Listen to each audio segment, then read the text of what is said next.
le président Macron et le président Sisi se sont exprimés, ils s'expriment peut-être encore là lors d'une conférence de presse commune. On a entendu Emmanuel Macron dire qu'il avait obtenu la libération de 3 prisonniers, dire aussi qu'il fallait plus d'ouverture démocratique, tout en parlant d'un allié incontournable de la France, en parlant de l'Égypte. On a l'impression qu'Emmanuel Macron, il est encore une fois dans le « en même temps ».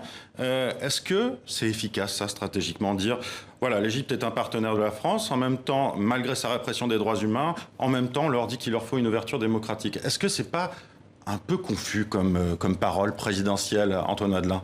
Le satisfecit est tout à fait déplacé.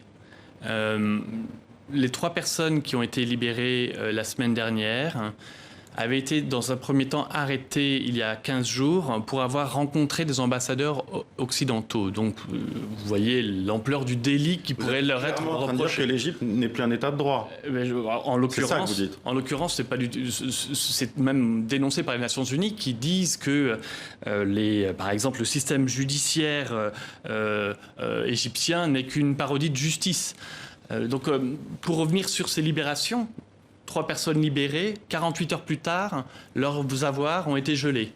La liste de personnes que nous avions transmises au président Emmanuel Macron bien en amont de cette visite, aucune des personnes qui étaient dans la liste initiale n'ont été libérées. Il y a simplement eu des arrestations supplémentaires. C'est de la poudre aux yeux, c'est ça que vous êtes en train de dire? Parce qu'on parle de 60 à 100 000 prisonniers politiques en Égypte, même s'il n'y a pas de chiffre officiel. C'est un leurre. Le président Sisi joue avec la communauté internationale et essaye de faire une pirouette au président. Et je pense d'ailleurs que c'est une honte de faire une telle pirouette.